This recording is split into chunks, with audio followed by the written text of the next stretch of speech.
আসসালামু আলাইকুম, সবাইকে স্বাগতম জানাচ্ছি ইউজার আইডি ইউটিউব চ্যানেলে। আমি মুসাদ্দিকুর রহমান। আজকের ভিডিওতে আমরা জানবো ইউএক্স ডিজাইনটা কি। স্যার কথা না বাড়িয়ে সরাসরি ভিডিও শুরু করছি, ফিরে আসছি ইন্ট্রোর পর।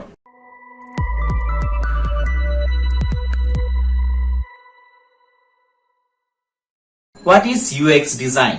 ইউএক্স ডিজাইনটা হচ্ছে ইউজার এক্সপিরিয়েন্স ডিজাইন, যেটা মূলত একটা অ্যাপ অথবা ওয়েবে করা হয়ে থাকে বা যে কোনো একটা প্রোডাক্টের জন্য ইউএক্স ডিজাইনের প্রয়োজন হয়। এখন ইউজার এক্সপিরিয়েন্স ডিজাইনটা কি? ইউজার এক্সপিরিয়েন্স ডিজাইনটা হচ্ছে এটা, একটা ইউজার যখন কোনো একটা অ্যাপ বা ওয়েব ইউজ করবে, ওইটা ইউজ করার পর তার যে এক্সপিরিয়েন্সটা হবে, তার যে ইমোশন গুলা কাজ করবে, ওই ইমোশন গুলার ডিজাইনটাকেই মূলত হচ্ছে ইউএক্স ডিজাইন বলা হয়ে থাকে। এখন আপনি কিভাবে ওই ইমোশন গুলা কন্ট্রোল করতে পারবেন বা ওই ইমোশন গুলার ইনফরমেশন গুলা কিভাবে গেদার করবেন, এইটা গেদার করার কয়েকটা স্টেপ আছে। যেমন ফার্স্ট স্টেপ যেটা রিসার্চ করা। যে কোনো একটা প্রোডাক্ট বা একটা সার্ভিস লঞ্চ করার পূর্বে অবশ্যই ওটা নিয়ে একটু রিসার্চ করতে হয়, মার্কেট রিসার্চ করা, বা এটা যে টার্গেট অডিয়েন্স আছে তাদের উপর একটা রিসার্চ করা। তাদের রিসার্চের মধ্যে কয়েকটা স্টেপ আছে, যেমন পার্সোনা ক্রিয়েট করা, ইন্টারভিউ নেওয়া। এই ব্যাপারগুলো নিয়ে আমি নেক্সট ভিডিওতে কথা বলবো। আর আজকের যে ভিডিওটা, এটা হচ্ছে মূলত ইউএক্স নিয়ে কথা বলবো। একটা এক্সপিরিয়েন্সটা আসলে কি, এক্সপিরিয়েন্সটা কি জিনিস। এখন ধরেন আপনি কোন একটা অ্যাপ ইউজ করছেন, অ্যাপ ইউজ করার পর ওই অ্যাপটার যদি আপনার এক্সপিরিয়েন্স ভালো হয়, ওই অ্যাপটা যদি অনেক ভালো ইউজফুল হয়, অনেক ইউজার ফ্রেন্ডলি হয়, সেক্ষেত্রে কিন্তু আপনি এটা সবসময় ইউজ করবেন। যখনই আপনার প্রয়োজন হবে এই টপিকের উপর, আপনি কিন্তু এই অ্যাপটা ইউজ করবেন। বা আপনার যদি এই সিমিলার অ্যাপটাই যদি এক্সপিরিয়েন্সটা ভালো না হয়, আপনার যদি খুব একটা পছন্দ না হয়, খুব একটা ইউজার ফ্রেন্ডলি না হয়, তো সেই ক্ষেত্রে কিন্তু আপনি এই অ্যাপটা ইউজও করবেন না এবং কাউকে রিকমেন্ডও করবেন না ইউজ করার জন্য। অ্যাপ বা ওয়েবসাইটে কিন্তু ডাউনের দিকে যাবে। তো সেই ক্ষেত্রে কিন্তু গুড ইউএক্স এবং ব্যাড ইউএক্স এর কিন্তু খুব ভালো একটা ইফেক্ট পড়ে একটা প্রোডাক্টের উপর। আর ইউএক্সটা মূলত আপনার, যেমন আমরা যেরকম ফ্রিল্যান্সিং কাজগুলা করি অনলাইন প্ল্যাটফর্ম গুলাতে, মার্কেট প্লেস গুলাতে, তো সেই ক্ষেত্রে আমাদের ইউএক্সটা খুব একটা যে প্রয়োজন হবে এমন না। দেখা যায় যে তারা ইউএক্স করে একটা ওয়্যার ফ্রেমে আমাদেরকে প্রোভাইড করে দেয়, জাস্ট ওই ওয়্যার ফ্রেমের উপর বেস করে আমরা একটা ইউআই করে দিই। যখন আপনি একটা সফটওয়্যার ফার্মে কাজ করবেন বা জব করবেন, সেই ক্ষেত্রে কিন্তু একটা ইউএক্স এর আপনার ভালো একটা আইডিয়া থাকা প্রয়োজন আছে, কারণ তাদের ফার্মটা আলাদা টিমই থাকে যারা শুধুমাত্র ইউএক্স এর উপর রিসার্চ করে থাকে। তাদের আলাদা একটা টিম থাকে ইউএক্স এর উপর, আলাদা একটা টিম থাকে ইউআই এর উপর। তার মানে এই না তারা আলাদা কাজ করে।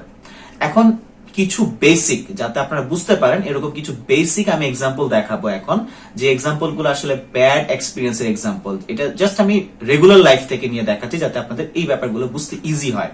যেমন ফার্স্ট যে আমি ইমেজটা নিব, সেই ইমেজটা হচ্ছে ওকে, এই যে ইমেজটা, এটা হচ্ছে যা সেটা মক। এই যে মকটা, এটা কিন্তু খুবই সুন্দর। তো যখন এইটা দেখতে কিন্তু ভালো, যখন আপনি এটাকে ইমপ্লিমেন্ট করতে যাবেন বা এই মকটার মধ্যে হচ্ছে আপনি কফি অথবা চা নিয়ে খেতে যাবেন, তখন দেখেন যে প্রবলেমটা হবে, এই প্রবলেমটা হবে। এই যে উপরে যে দুইটা কান দিয়েছে, এটা কিন্তু চোখের মধ্যে ঢুকে যাচ্ছে। সো এই যে এক্সপিরিয়েন্সটা হলো এই মকটা ইউজ করার পর, চা খাওয়ার পর, এটা অবশ্যই ব্যাড এক্সপিরিয়েন্স, তাই না? সো এখানে ইউএক্সটা কি ব্যাড হয়েছে। তো ইউআইটা আসে, বাট ইউআইটা একটা জাস্ট ভিজুয়াল। ইউএক্সটা কিন্তু ইউআই এর আগে আসে। কখনোই ইউএক্স কিন্তু একটা প্রোডাক্ট লঞ্চ হয়ে যাওয়ার পর করা হয় না। নেক্সট যে এক্সাম্পলটা, এটা হচ্ছে অ্যাপেল একটা ওয়্যারলেস মাউস।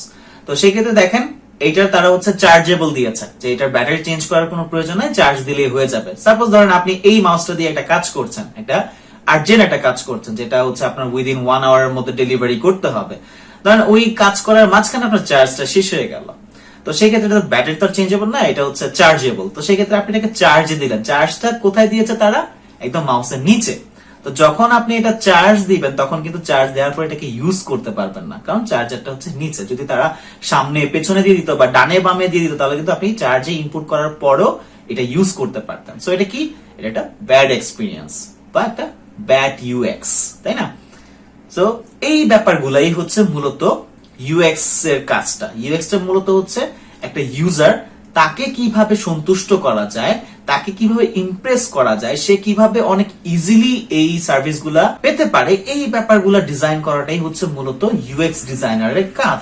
তারপরের যে এক্সাম্পল আছে, যখন আমরা কোন একটা অ্যাকাউন্ট ডিলিট করতে যাই, তখন দেখেন এখানে দুইটা জিনিস। একটা হচ্ছে ব্যাড এক্সপিরিয়েন্সটা আমরা ফার্স্টে দেখি, ব্যাড ইউএক্সটা। এখানে দেখেন ডিলেট অ্যাকাউন্ট, জাস্ট সিম্পলি লিখা ডিলেট অ্যাকাউন্ট। এখানে লেখা আছে ডিলেট অ্যাকাউন্টটা ডিলেট করলে কি কি হবে, পার্মানেন্টলি ডিলেট হয়ে যাবে, ব্লা ব্লা ব্লা। এখানে দুইটা অপশন আছে, দুইটা বাটন আছে, একটা হচ্ছে ক্যান্সেল, একটা হচ্ছে ডিলেট অ্যাকাউন্ট। এখানে ডিলেটের যে বাটনটা আছে, বাটনের কালারটা হচ্ছে ব্লু কালার। আর অপোজিট সাইডে দেখেন এখানে উপরেই একটা ডিলেটের আইকন দিয়ে দেওয়া হয়েছে এবং এখানে একটা রেড সার্কেল করা, প্লাস এখানে ডিলেট অ্যাকাউন্ট, একটা কোশ্চেন মার্ক দেয়া একদম সবার মাঝখানে আছে। তারপর লেখা হচ্ছে you will permanently lose your profile messages photo. এই যে ব্যাপারগুলা এগুলো তো খুব সুন্দরভাবে একদম ওয়েল অর্গানাইজড করা। এখানে অনেক কিছু লিখেছে, বাট মেইন কথাগুলো হয়তো আমার চোখে নাও পড়তে পারে, আমরা কিন্তু এত কিছু পড়ি না ডিলিট করার সময় বা কোনো কিছু করার সময়। সো আমরা জাস্ট ওভারভিউ থেকে এখানে খুব সুন্দরভাবে স্পষ্টভাবে দেখতে পাচ্ছি যে এখানে কি হবে আমি যদি ডিলিট করে ফেলি। আর এখানে দেখেন ডিলিটের যে অপশনটা আছে এখানে রেড মার্ক করা। সো আমরা কিন্তু রেড সবসময় অ্যালার্ট হিসেবে নেই। হ্যাঁ, রেড যেখানে থাকুক না কেন আমরা একটু অ্যালার্ট হিসেবে নিই বা একটু চোখটা বেশি যায় এই জায়গায়। তো সেই ক্ষেত্রে যদি আমি এটাকে ডিলিট, আমার যদি ওই মুহূর্তে মনে হয় যে না আমি এটা ডিলিট করবো না আমার অ্যাকাউন্টটা, আমি ক্যান্সেল করে দিব। সো এই যে ব্যাপারগুলো, এই জিনিসগুলোই হচ্ছে গুড ইউএক্স। আশা করি সবাই বুঝতে পেরেছেন ইউএক্স ডিজাইনটা কি, ইউএক্স ডিজাইনের মেইন ফান্ডামেন্টাল আসলে কি। সো ভিডিওটি যদি ভালো লেগে থাকে, ইনফরমেটিভ মনে হয়, অবশ্যই লাইক করবেন, ফ্রেন্ডদের সাথে শেয়ার করবেন, আর এখন যদি চ্যানেলটাকে সাবস্ক্রাইব না করে থাকেন সাবস্ক্রাইব করে ফেলবেন। সো কথা হবে নেক্সট ভিডিওতে। আল্লাহ হাফেজ, আসসালামু আলাইকুম।